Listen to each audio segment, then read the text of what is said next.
जोग मनावा ओदा रंग चढ़ावा कोई कासद भेजा या चिट्ठियां पावा कमली दे वेड़े कदों माही आना ओ मैनू इश्क तेरे विच रोगन जोगन कमली कहंदे सारे मैनू इश्क तेरे विच रोगन जोगन कमली कहते सारे। मैं जितनी मर्जी दलेर बन जाऊँ, बहादुर बन जाऊँ, मैं कभी ना कभी डरती हूँ इस मामले को लेकर कि maybe I am a little bit not normal for people. खुद को मैं कभी कभी भूल जाती हूँ कि भाई मैं एक ट्रांस वुमेन हूँ जो लोगों के लिए इतना एक्सेप्टेबल चीज़ नहीं है। मैं दरअसल प्यारा नहीं हूँ ना, तो मुझे प्यारा बनाती थी। अस्सलाम वालेकुम, वेलकम टू समा लाइफस्टाइल विद रामीन। नाज़रीन, फिल्म्स जो हैं वो पाकिस्तानी सिनेमा में और थिएटर्स में रिलीज़ हो रही हैं।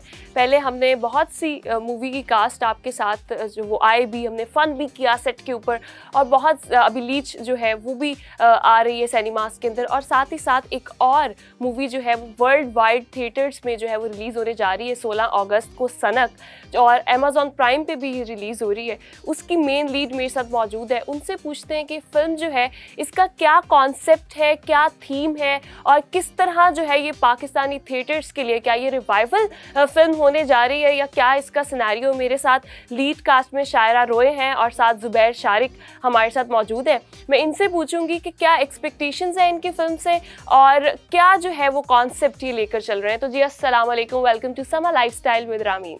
वालेकुम सलाम फॉर हैविंग अस टुडे। अच्छा शायरा, आप मेन लीड में भी हैं और फिर आप फिल्म को बड़े मैंने आपका देखा, अभी टीज़र देखा तो बड़ा इंटेंसिटी है उसके अंदर। सनक के मतलब को लेकर एक बात की जा रही है, तो व्हाट इज सनक फॉर यू? सबसे पहले तो हम ये सनक का मतलब पूछना चाह रही हैं, फिल्म सनक क्या है ये पूछना चाह रही हैं आप? आपके लिए सनक क्या है, फिर हम फिल्म की तरफ। सनक मेरे लिए वो चीज़ है जो चीज़ होती है बेहद, जिसमें कोई हद नहीं होती, जो ना किसी हद को पहचानती है ना किसी बंदिश को मानती है। ये मेरे ट्रेलर में भी है और इस फिल्म के अंदर भी लग रहा है कि कोई हद नहीं है। कोई हद नहीं है, कत्ल पे कत्ल हो रहे हैं और उस कत्लों की कोई हद नहीं है। एक्चुअली में ये सनक जो है ये मेरी नहीं, ये ज़फ़र मिन्हास की है। ज़फ़र जो कि इस फिल्म का मेन विलन है, और उसकी सनक जो मेरा कैरेक्टर है समायरा, उसके लिए इतनी ज़्यादा बड़ी हो जाती है कि उसको गलत और सही में फ़र्क नज़र नहीं आता। और वैसे भी वो माशाल्लाह से पहले से साइको क्लियर होता है, तो वो इस चीज़ को और पुश करती है। इसमें मेंटल इलनेस के ऊपर भी बात की गई है, हम उसकी भी बात करेंगे, बहुत इंपॉर्टेंट है अभी हम सोसाइटी में अगर देखें। और इस तरह के वाक़यात हमें बहुत देखने को मिलते हैं कि न्यूज़ के अंदर अक्सर आ रहा होता है कि लव स्टोरीज और बाद में वो मर्डर और उस साइड पे चला जाता है। जुबैर, आप बताएं आपका क्या कैरेक्टर है इसके अंदर?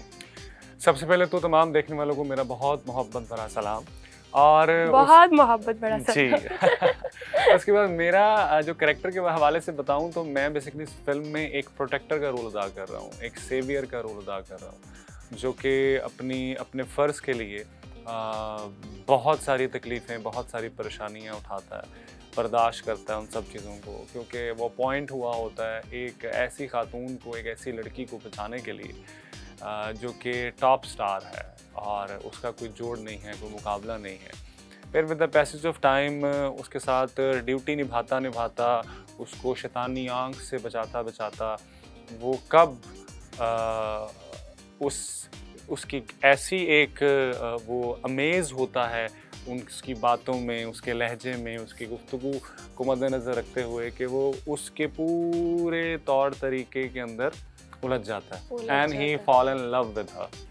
तो ये बस मैं और मज़ीद ज़्यादा नहीं बताऊंगा, क्यूरियोसिटी थोड़ी रहनी चाहिए क्योंकि लोग 16 अगस्त को जाएं सिनेमास के अंदर। प्यार होने की वजह भी तो होती है, ट्विस्ट भी तो होता है। अब वो प्यार होने की जो वजह ट्विस्ट है, अगर हम सब बता देंगे तो ऑडियंस को पता लग जाएगा ना इस चीज़ का।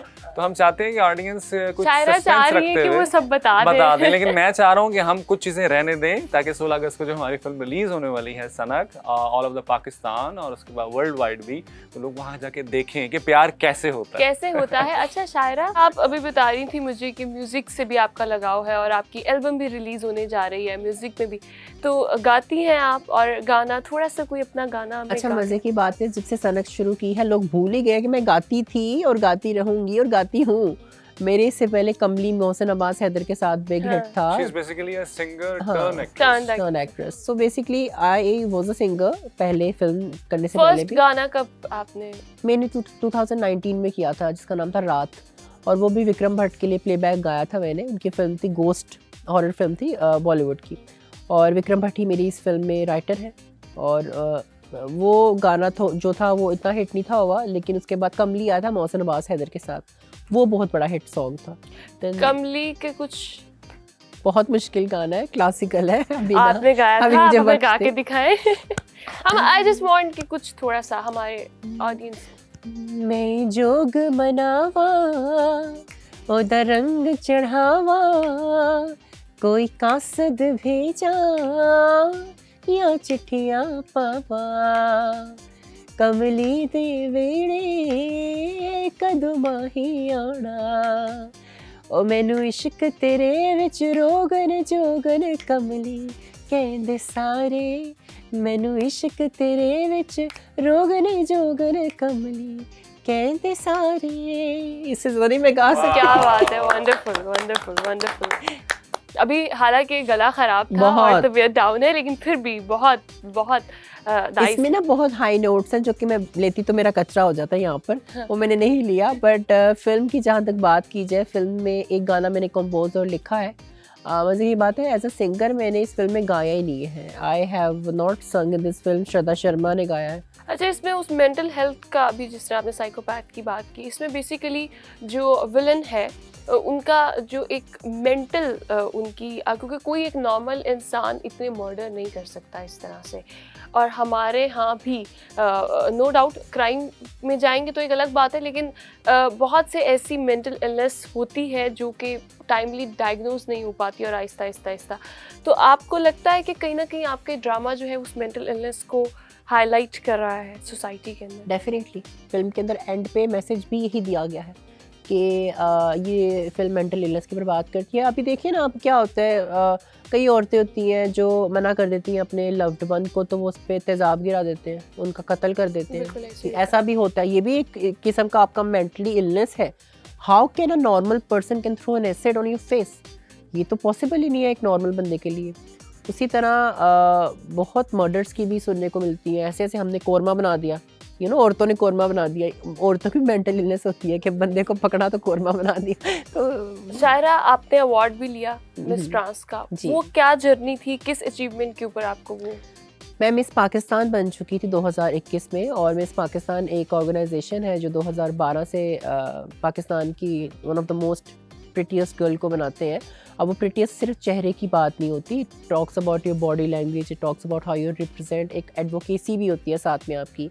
और मैं जब बनी थी तो उन्होंने ये बात उछाली थी जूरी ने कि अच्छा, ये तो मिस पाकिस्तान डिक्लेयर आपने की है, but how can we justify to the people that a trans woman have got the first rank बाकी औरतों को हर आके। तो उन्होंने कहा कि एक काम करते हैं। फिर उनकी तरफ से डिसीजन आया था, कनाडा के अंदर एक है टच गेट ग्लोबल कंपनी है सोनिया अहमद की, कि हम इस चीज़ को इस तरह अनाउंस करेंगे कि मिस पाकिस्तान के अंदर ट्रांस डाल देंगे, it will be miss trans Pakistan, और इस चीज़ को ग्लोरीफाई करते हुए हम मीडिया के सामने एक न्यू टाइटल अनाउंस करेंगे। जब आप छोटी थी and you were growing up, आप तो एक डिफरेंट केस है, यू आर सक्सेसफुल पर्सन, आप फिल्म्स कर रही हैं, म्यूजिक लेकर चल रही हैं। क्या एज अ सोसाइटी हमारा एटीट्यूड क्या होता है, और आपने अपने इर्द गिर्द जिन लोगों को देखा, आपको क्या लगता है कि इसमें कहीं ना कहीं आपको स्टॉप करने की कोशिश की जाती है कुछ जगहों पे, या सही है ऑल? स्टॉक की बात करें तो देखिए, जितनी मर्जी मतलब रोकने की, या मतलब वही बात आ जाती है ना कि डराने की। ठीक है, मैं जितनी मर्जी दलेर बन जाऊँ, बहादुर बन जाऊँ, मैं कभी ना कभी डरती हूँ इस मामले को लेकर कि भाई मैं जिस तरह शायद ख़ुद को फील करती हूँ, ख़ुद को समझती हूँ, दुनिया मुझे उस तरह से नहीं लेती। May be a little bit not normal for people. ख़ुद को मैं कभी कभी भूल जाती हूँ कि भाई मैं एक ट्रांस वुमेन हूँ, जो लोगों के लिए इतना एक्सेप्टेबल चीज़ नहीं है। ये 100 साल बाद मैं सोने की बन के आ जाऊँगी, लोगों के लिए मैं नहीं हूँ। हाँ, अगर मैं पैसे वाली होंगी तो लोग मुझे अच्छे से ट्रीट कर लेंगे, लोग मुझे अच्छे तरीके से प्रोटोकॉल दे लेंगे, लेकिन अगर आप बात करें शादी की, वो नहीं करेंगे। अगर आप बात करें फैमिलीज़ के अंदर इनवाइट करने की, वो नहीं करेंगे। अगर आप बात करें अडॉप्शन की, बच्चा आप हमारा जो है वो अडॉप्ट कर लो, वो नहीं करेंगे। बड़ा लंबा एक प्रोसीजर होता है। एक टाइम था जब मैं सोचती थी नहीं सब कुछ हो जाएगा, एक टाइम था when I was just teenager, तो मैं कहती थी कोई बात नहीं, ट्रांस हो, अगर कोई होगा एक्सेप्ट करने वाला उससे शादी हो जाएगी और कल को I be just like a normal woman, जैसे ज़िंदगी गुजारी होती है। तब मैं दुबई में थी। यहाँ आने के बाद, ऑन ग्राउंड आने के बाद, यहाँ आने के बाद, रियलिटी चेक्स लेने के बाद, लोगों से मिलने के बाद और पाकिस्तान की सारी मेंटल जो भी हालात हैं लोगों को लेकर, वो जानने के बाद अब वो ख्वाब जो है ना वो ख़त्म हो चुका हुआ है। अब ऐसा कुछ दूर दूर तक मैं सोचती ही नहीं हूँ।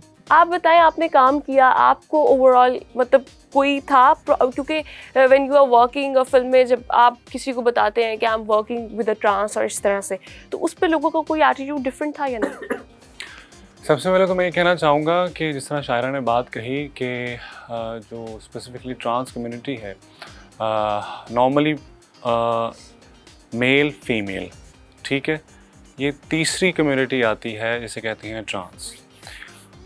जहन में बहुत सारे सवालात आते हैं, इर्द गिर्द के आपके लोग बहुत सारी आपको बातें करते हैं, लेकिन हम ये सोचना शायद भूल जाते हैं कि तख्लीक किसकी है, अल्लाह ताला की ज़ात, ठीक है, तख्लीक किसकी है, क्रिएटर कौन है, हम ये भूल जाते हैं। अगर हम किसी इंसान में नक्स निकाल रहे हैं तो इसका मतलब है कि हम उसकी तख्लीक को चैलेंज कर रहे हैं। उसने दुनिया में कोई भी चीज़ बेमकसद नहीं बनाई। हर एक इंसान का मकसद है, हर एक जानवर का मकसद है, हर एक कीड़े का मकसद है, हर एक जो लिविंग थिंग है उसका मकसद है। तो इर्द गिर्द से बातें बहुत सारे सुनने को आती हैं कि अगर मेरा जहन आप जैसा हो जाए या आपका जहन मेरे जैसा हो जाए और हम दोनों का जहन सारी दुनिया जैसा हो जाए तो फिर तो फसाद की बात ही कोई नहीं है, फिर तो अमन ही अमन है हर जगह पे। ना कोई जंग है, ना कोई फसाद है, ना कोई बॉम्ब है, ना कोई फायर है, कुछ भी नहीं है किसी भी किस्म का। तो ये ऑल द थिंग्स, ये नेगेटिविटीज़ को साइड पे रखते हुए, सब चीज़ों को साइड पे रखते हुए, मेरे जो अपने लोग थे उन्होंने कहा कि आपको you are getting a chance in a movie and she is a human being, no matters, just go and give you 100%. And ये पूछे ना कि how was the human being? as a human. थोड़ा उसमें मजे में ले जाते हैं. The point is this, if I'll talk about her, so एक अच्छाई कर दें, एक बुराई कर दें. नहीं, बुराइयां जो हैं वो उस वक्त मांद पड़ जाती हैं जब अच्छाइयाँ ज़्यादा हों, ठीक है। ये एक आपने भी खाना तो नहीं खाना इनसे? नहीं, बिल्कुल भी खाना नहीं खाना। मैं खाना इसीलिए मैं खरीद लिया उन्होंने आपको। मैं खाना घर से खा के आया हूँ, लेकिन ये भी खिला देंगे तो कोई बड़ी बात नहीं। नहीं, ये बहुत फूटी है। खाने की बात हो रही है ना, अच्छा। जब भी हमने कहीं अच्छी जगह खाना जाना होता है, मैं हमेशा इनको याद रखती हूँ बिकॉज इज वेरी गुड। ऐसे दोस्त बहुत जरूरी होते हैं जो आपको खाने के टाइम पे। जी बिल्कुल, आप ठीक कह रही हैं। आई वाज सेइंग दैट आपके अंदर भी बुराई होगी, यू आर नॉट परफेक्ट, मेरे अंदर भी बुराई होगी, आई एम नॉट परफेक्ट। आप मुझे कहना चाह रहे हैं आपने मेरे अंदर कौन सी बुराई देख ली इतनी जल्दी से? मैं कह रहा हूँ कि हर इंसान के अंदर होती है ना। I know that you are kidding, हर इंसान के अंदर होती है अच्छाई या बुराई, लेकिन बस ये होता है कि हम अगर बुराइयों का जो है ना वो तराजू कम हो और अच्छाइयों का ज़्यादा हो तो फिर आपको शख्स के साथ चलने में, बात करने में कोई प्रॉब्लम नहीं है। नहीं, बुराई तो मैं खैर नहीं बताऊंगा, मैं पॉजिटिव पर्सन, अच्छाइयाँ बताता हूँ मैं। अच्छा, बुराई इसलिए नहीं बताएंगे because he is a positive person, otherwise बहुत सारी बुराइयां। आप ये कहना चाह रहे हैं? द पॉइंट इज दिस के जो पॉजिटिव इंसान होता है वो बुराइयों को देखता ही नहीं है, वो इग्नोर कर देता है, उस बंदे की अच्छाइयों पे फोकस रख के उसके साथ चलने की कोशिश करता है। This is the thing ना। बड़ा वैसे आपने ना स्मार्टली प्ले किया है, लेकिन हमारा व्यूअर जो है ना वो भी बहुत स्मार्ट है। You will get you know कि आपने क्या किया है। इनके साथ मेरी इंटरेक्शन टीयर्स में है। एक टीयर में प्रोड्यूसर है, एक टीयर में हीरोइन है, एक टीयर में मेकअप आर्टिस्ट है।